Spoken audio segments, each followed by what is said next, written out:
యేసుక్రీస్తు యొక్క అధికారం, రక్షణను ఇవ్వగలిగేటువంటి అధికారము, పాపములను క్షమించగలిగినటువంటి అధికారము, జీవమునకు నడిపించగల అధికారము అక్కడ మనకు కనిపిస్తుంది. ఈ వార్తను మనం, ఈ యొక్క వాక్యమును, ఈ యొక్క మాటను రక్షణ వార్తగా మనం ధ్యానిస్తూ ఉంటాం. అంటే పాపి అయి ఉన్నటువంటి ఆ యొక్క దొంగ పశ్చాత్తాపము పడి తన మనస్సును దేవుని వైపు త్రిప్పుకున్నప్పుడు దేవుడు అతనికి ఇచ్చినటువంటి ఆ యొక్క రక్షణ. అతను పాపంలో ఉన్నాడు, అప్పటి వరకు పుణ్యకాలు చేయనటువంటి వాడు, దొంగతనంలో అరాచకాలు చేసినటువంటి వాడు పశ్చాత్తాపడ్డాడు. రెండవ విధంగా నేను రక్షించుకుని మమ్మల్ని కూడా రక్షించవచ్చు కదా అని చెప్పి హేళన చేస్తున్నప్పుడు ఏమన్నాడు? మనకైతే ఇది తగినదే కానీ ఈ నేరము లేదు. నేరము లేని వాడు నేరాన్ని తన మీద వేసుకుని మన కొరకు చనిపోతున్నాడు అనేటువంటి భావన అతని మాటల్లో పశ్చాత్తాపం కనిపిస్తుంది. మనం పాపం చేసాం, మనం సిలువేశారంటే దానికి ఒక అర్థం ఉంది. కానీ ఏ పాపము వెళ్ళినటువంటి ఈయన మరి సిలువేయబడ్డాడు కదా అని ఆయనలో పాపము లేదు అనేటువంటి సత్యాన్ని అతను గ్రహించాడు. రెండవది ఇంకేమన్నాడు? ఆయన యేసుక్రీస్తుతో, ఆయన యేసు ప్రభుతో ఏమన్నాడు? యేసు, నీవు నీ రాజ్యంలోనికి వచ్చినప్పుడు నన్ను జ్ఞాపకం చేసుకో. హల్లెలూయా. ఆయన చెప్తున్నాడు, నా రాజ్యం స్థాపించడానికి వచ్చాను, నా రాజ్యం ఈ లోక సంబంధమైనది కాదు, నేను యూదులకు రాజుని, నేను రాజుని అని చెప్పని నొక్కి నొక్కి నొక్కి నొక్కి చెప్తున్నాడు. ఆ మాట ఆ దొంగ కూడా ఉన్నాడు. కాబట్టి ఈయన నిజముగా పరలోకానికి, ఈ నిజముగా దేవుడై ఉన్నాడు అనేటువంటి అతని విశ్వాసం అతనిలో కలిగి. మనలో కూడా రక్షణకి మూలము విశ్వాసం. ఆయన్ని మనము ఆ నమ్మకం అతనిలో కలిగింది. కాబట్టి దేవుడు హృదయాంతరంగాలను పరిశోధించే దేవుడు కాబట్టి అతనిలో నిజముగా పశ్చాత్తాపం కలిగిందని చెప్పి గ్రహించి నీవు నాతో కూడా పరదేశంలో ఉంటావు, నేడే, ఎప్పుడో కాదు, ఈరోజు చనిపోతే ఈరోజే, ఇప్పుడే నీవు నాతో కూడా ఉంటావు అని చెప్పి ఆయన చెప్పడం జరిగింది. అయితే దేవుడి ఈ యొక్క ప్రవచనం మనకి యెషయా గ్రంథము 61వ అధ్యాయం 1వ వచనంలో చూసినట్లయితే,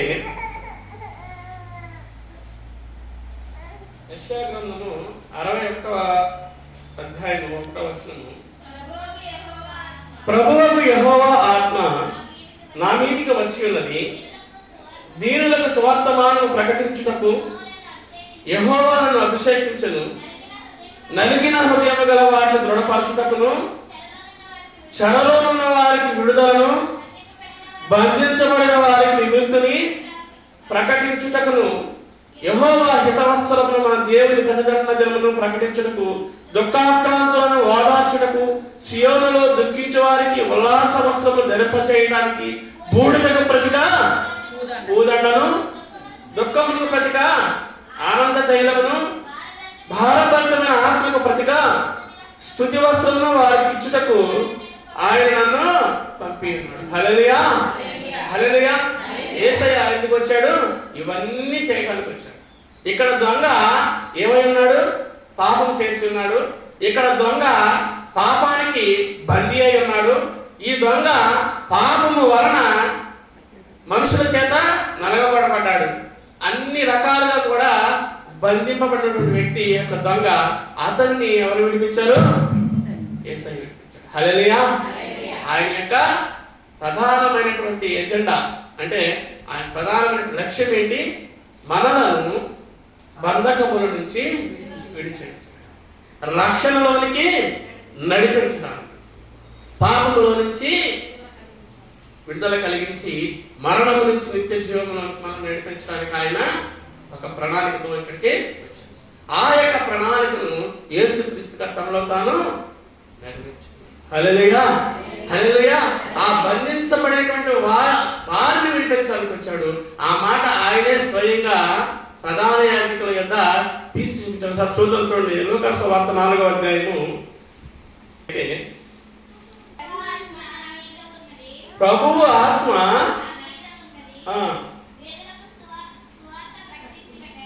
బీదలకు సువార్త ప్రకటించుటకై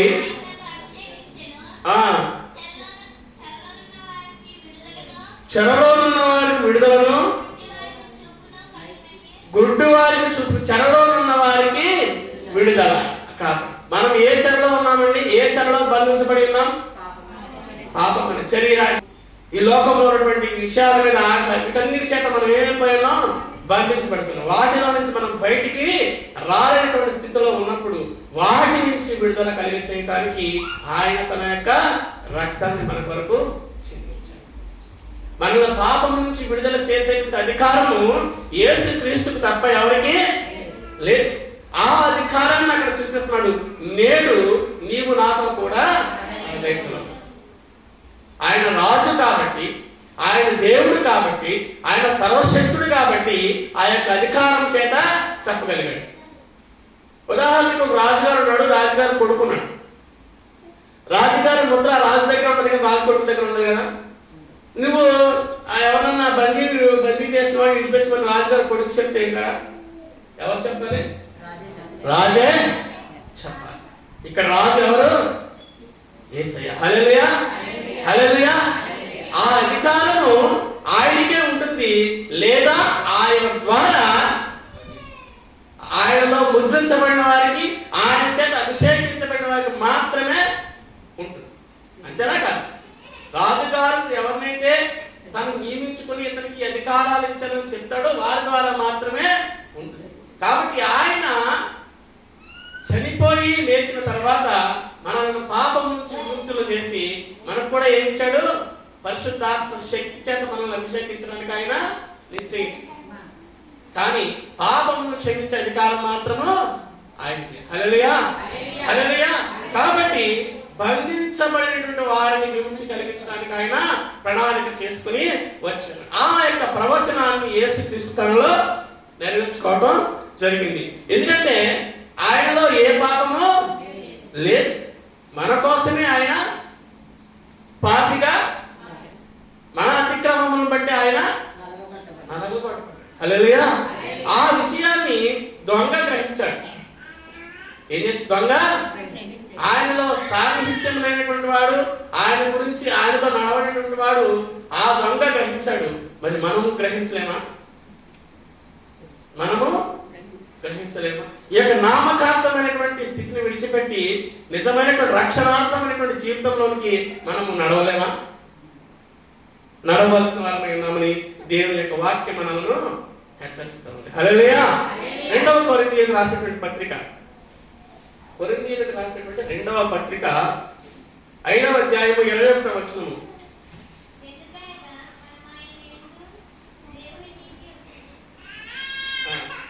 5వ అధ్యాయము 21.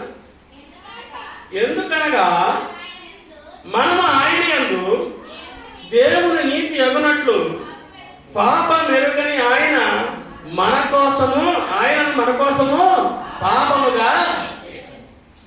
ఆయనలో పాపము లేదు. కానీ మనము నీతిగా మారడానికి, మన యొక్క కల్మషాలు కడగబడటానికి, మన యొక్క మరణము జీవముగా మారడం కోసం ఆయన ఏమయ్యాడు? పాప. బొచ్చు కత్తిరించేవాని ఎదుట గొర్రె పిల్ల ఎంత మౌనంగా ఉంటుందో అంత మౌనంగా ఆయన బలం లేదా? ఆయనకి శక్తి లేదా? ఆయనకి అధికారం లేదా? అతను అన్నాడు కదా, నువ్వు నిజంగా రాజు అన్నావు కదా, దీన్ని నువ్వు విడిపించలేడా? విడిపించగల సమర్థుడే. కానీ ఆయన ఏ ప్రణాళికతో వచ్చాడో ఆ ప్రణాళికే నెరవేర్చాలి. ఆయనకు ఒక ప్రణాళిక ఉంది, ఆ ప్రణాళిక నెరవేర్చడానికి వచ్చాడు. కానీ చేయాలనుకుంటే ఏం చేయొచ్చు? విధ్వంసం సృష్టించి మొత్తం అందరినీ కూడా చేసేయచ్చు, నాశనం చేసేయచ్చు కదా. ఆయన ఎవరైతే భావించారో వాళ్ళందరూ నాశనం చేసేయచ్చు కదా. కానీ అది ఆయన యొక్క ప్రణాళిక. రక్షించడానికే ఆయన వచ్చాడు, పాపమును క్షమించడానికి ఆయన వచ్చాడు. కానీ తరువాత వచ్చే ప్రణాళిక ఏదైతే ఉందో దాని నుంచి మనము రక్షించబడాలి అంటే, దాని నుంచి తప్పించుకోవాలంటే ఈ మొదటి ప్రణాళికను మనము ఫాలో అవ్వాలి. రెండవ ప్రణాళిక ఏంటి దేవుడిది? గర్జించు సింహము వలె. సింహం మీద పడితే ఏం చేస్తుంది? పిల్లగా వచ్చేటప్పుడు ఇచ్చినటువంటి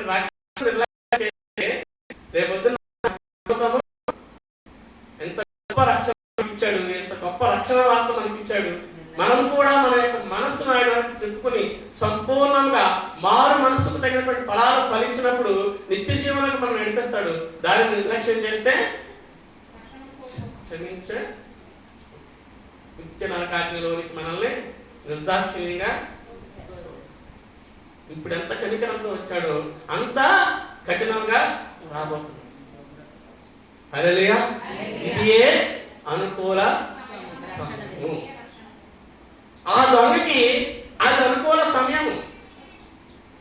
చనిపోయే పరిస్థితిలో ఉన్నాడు.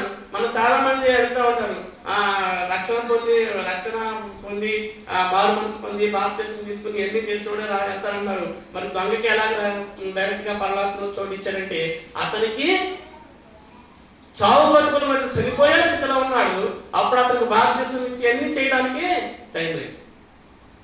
వైల్డ్ కార్డ్ ఎంట్రీ అంటూ ఉంటారు. మనకి చాలా చోట్ల వైల్డ్ కార్డ్ ఎంట్రీ అంటే కొన్ని చోట్ల డైరెక్ట్ గా యాజమాన్యము టికెట్ ఇచ్చేసి వాళ్ళు పంపించేస్తాము, స్పెషల్ టికెట్ అన్నమాట. ఈ దొంగకి ఆ స్పెషల్ టికెట్ దొరికింది. దేవుడే స్వయంగా ఏం చేశాడు? అతని యొక్క మనస్సును గ్రహించి, అతని యొక్క హృదయాన్ని పరిశోధించి, అతని యొక్క పశ్చాత్తాపం నిజమైనదని గ్రహించినప్పుడు వెంటనే నేనే నీవు నాతో కూడా పరదేశంలో ఉంటావు, నీ ఎంట్రీ టికెట్ కన్ఫర్మ్ అయింది. కానీ మనకి పూర్ణత సమయం ఇచ్చాడు. ఎంత సమయం ఇచ్చాడు, ఎంతో టైం ఇచ్చాడు. మారనన్నాడు. ఇంకా ఇంకో రోజు బ్రతికిస్తున్నాడు. ప్రతిరోజు మనల్ని, ఈ రోజు మనం ఊపిరితో ఉన్నాము అంటే, ఈ రోజు మనం మాట్లాడుతున్నాం, నల్లగలుగుతున్నాం, మనం పని చేసుకోగలుగుతున్నాం, అది అనేక కృపాకాలం. ఈ కృపాకాలాన్ని, అనుకూల సమయాన్ని మనం మార్చుకుని ఆయనలో సంపూర్ణ రక్షణకు నడవలేకపోతే రేపు శిక్షకు శిలువలో ఆయన ఇచ్చినటువంటి ఆ యొక్క రక్షణ వార్తను ఆ దొంగకి ఎటువంటి భరోసానైతే ఇచ్చాడు, మనకు కూడా అలాగే. దొంగ ఒకటే, మనం ఒకట కాదు, అందరము ఆయన చేతి పనులమే అయింది. కానీ అక్కడ ఉన్నటువంటి సందర్భాన్ని బట్టి దొంగకి ఏ విధంగా ఇచ్చాడు, అంతకన్నా ఎక్కువ టైం మనకి ఇస్తున్నాడు. మారు మనసు పొంది ఆయన యొక్క ఆజ్ఞలకు అనుకూలంగా నడుచుకుంటే, చూడండి కీర్తనలు 119వ అధ్యాయంలో, కీర్తన గ్రంథము 119వ అధ్యాయంలో దావీదు గారు చెప్తున్నారు. 58వ వచనం నుంచి చూసినట్లయితే,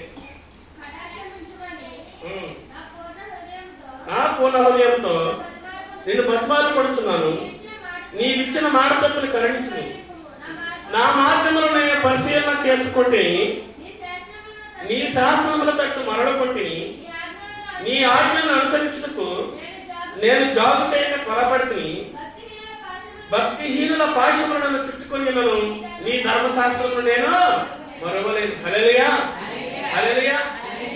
అది మనం చేయగలగాలి. ఆయన యొక్క ధర్మశాస్త్రాన్ని మనము మర్చిపోం. ఆయన యొక్క ఆజ్ఞలను, ఆయన యొక్క ఉపదేశాలను చేతికి కంకణంలాగా, నుదుటికి బాసికం వలె కట్టుకొని నడుచుకున్నప్పుడు దేవుడు మనలను బలపరుస్తాడు. హల్లెలూయా, హల్లెలూయా. ఏదైతే రక్షణ హృదయపూర్వకమైనటువంటి పశ్చాత్తాపం ఆ దొంగ పడినప్పుడు ఆ రక్షణ నా దొంగకి ఇచ్చాడో, అంతకన్నా గొప్పవారిగా మనల్ని చేస్తాడు. హల్లెలూయా. అంతే కదండి. దొంగ యొక్క జీవితం వేరు, మన యొక్క జీవితము వేరు. దొంగ అప్పటికప్పుడు పశ్చాత్తాపడ్డాడు. కానీ మనం ఇంకా ఆయనకు మహిమకరంగా జీవించడానికి, దొంగ జీవించలేదు కదా. దొంగకి ఏమన్నా కొంతకాలం ఆయన మహిమపరిచే అవకాశం వచ్చిందా? ఆయన కొరకై కార్యాలు చేసేటువంటి అవకాశం వచ్చిందా? ఆయన పని చేసే అవకాశం వచ్చిందా? లేదే. మనకి కానీ దేవుడు ఆయన కొరకు మహిమకరంగా జీవించేటువంటి అవకాశం మనకి ఇచ్చాడు. ప్రతిరోజు మనం జీవింపజేస్తున్నాడు. కాబట్టి ఆ యొక్క రక్షణను మనం నిర్లక్ష్యం చేయకుండా అనుకూల సమయం అందే మనము ఆయనకు అనుగుణంగా నడుచుకోవాలి. చూడండి ఒకసారి చూద్దాము. 2వ కొరింథీయులకు రాసినటువంటి 2వ పత్రిక 6వ అధ్యాయము 2వ వచనం. మహిమ అనుకూల సమయమందు రక్షణ దినమందు నిన్ను ఆదుకొంటిని అని అనుకూల సమయంలో ఏం చేస్తున్నాడమ్మా? మన మొర ఆలకిస్తాం. కాబట్టి అనుకూల సమయం అందే ఈ యొక్క కృపాకాలం ఆయనలో బలపడాల్సిన ఆవశ్యకత చేసిన ఎడల దేవుడు మనం క్షమిస్తాడా?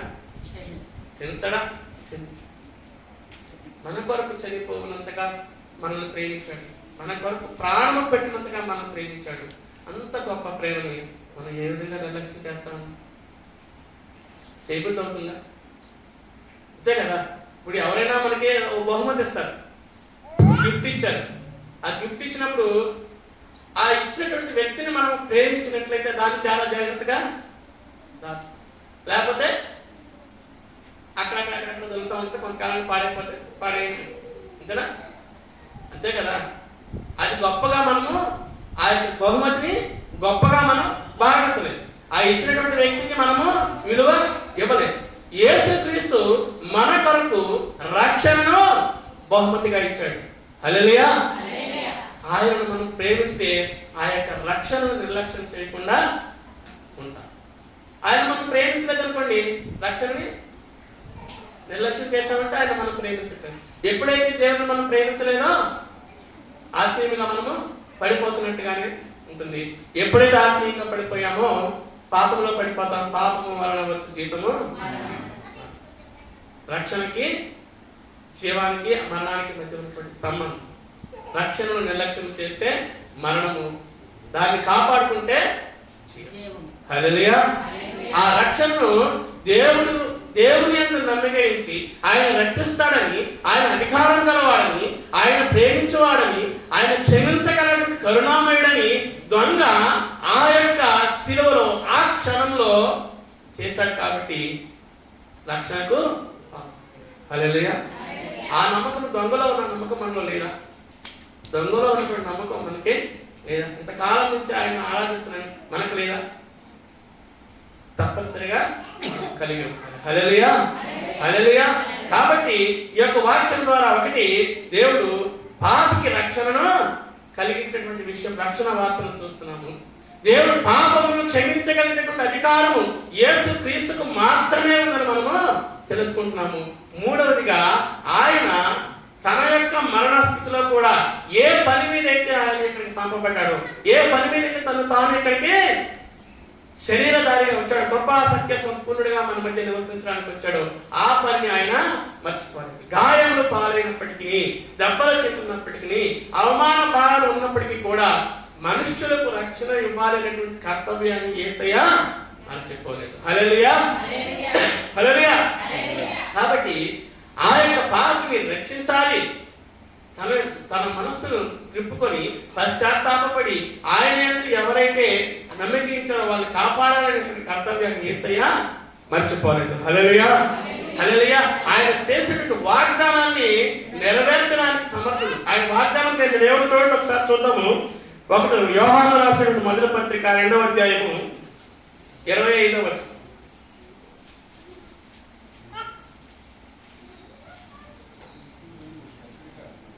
పత్రిక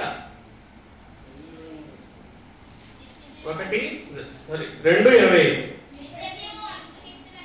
నిత్య జీవము అనుగ్రహించునన్నది ఆయన తానే మనకు చేసినటువంటి వాగ్దానం. హల్లెలూయా. నిత్య జీవాన్ని ఇస్తానని మనకు వాగ్దానం చేశాడు. వాగ్దానం చేసిన వాడు నమ్మదగిన వాడు, సమర్థుడు, బలవంతుడు, అధికారము రోమిలకు రాసిన పత్రికలో ఉంటుంది. ఆయన చేసిన వాగ్దానాన్ని నెరవేర్చడానికి సమర్థుడు. ఒకసారి అది కూడా చూద్దాం. చూడండి, 4వ అధ్యాయము 21. రోమిలకు రాసిన పత్రిక 4:21. దేవుని మహిమపరిచి ఆయన వాగ్దానం చేసిన దానిని నెరవేర్చుటకు సమర్థుడని రూఢిగా విశ్వసించి విశ్వాసము వలన బలము. హల్లెలూయా. ఆయన వాగ్దానం చేసిన దానిని నెరవేర్చడానికి సమర్థుడు. ఆయన వాగ్దానం ఏంటి? నిత్య జీవమును అనుగ్రహిస్తాను అనేది ఆయన యొక్క వాగ్దానం. ఆయన యొక్క వాగ్దానమును ఏమని ఎక్కడ నెరవేరుస్తున్నాడు? సిలువలో. నేడు నీవు నాతో కూడా అంటే ఏంటి? పరదేశ్ అంటే నిత్య జీవం. హల్లెలూయా, హల్లెలూయా. ఎంత గొప్ప రక్షణ! అటువంటి గొప్ప రక్షణను నిర్లక్ష్యం చేయక అనుకూల సమయమందు మనము ఆయన యందు విశ్వాసం ఉంచి బలము నుండి ఆయన చేసినటువంటి వాగ్దానమును నెరవేర్చుటకు సమర్థుడని రూఢిగా అంటే స్ట్రాంగ్ గా, అంటే మనం చూసి నమ్మినట్టు, ముట్టుకొని నమ్మడు. తామరాలు చూడండి, గాయాలు తాకేమో గాయాలు అంటారు సార్. అంత రూఢిగా మనము తెలుసుకున్నాం కాబట్టి అలా తెలుసుకోవడం వల్ల బలమును. హల్లెలూయా. కాబట్టి ఆ మునుపటి విశ్వాసము, మునుపటి శక్తి, ఆత్మీయ శక్తి మనం పొందాలంటే ఆయన యందు విశ్వాసం అనేటువంటిది బలముగా ఆయన సమర్థుడిని మనం తెలుసుకున్నప్పుడు మనం రక్షించడానికి, మనను క్షమించడానికి, తన యొక్క నిత్య జీవనం మనం అనుగ్రహించడానికి ఆయన సమర్థుడైనాడు. మరణము పొందినంతగా మనల్ని ప్రేమించి మరణంలో కూడా మన యొక్క జీవము కొరకై ఆలోచించినటువంటి పరమ తండ్రి యొక్క త్యాగాన్ని మనమందరము కూడా నిత్యము ప్రతి క్షణము మన హృదయంలో నిలుపుకొని ఆయన యొక్క ఆజ్ఞలను, ఉపదేశాలను మన యొక్క చేతికి కంకణములను నుదుటకు వాసికమును ధరించుకొని ఆయన యందు బలపడి నిత్య జీవములకు వారసులమగినట్లు ఆయన కృప మనకు తోడై ఉండి నడిపించి కాపాడుగాక. దేవుని యొక్క చిన్న వాక్యం గురించి ఆమేన్.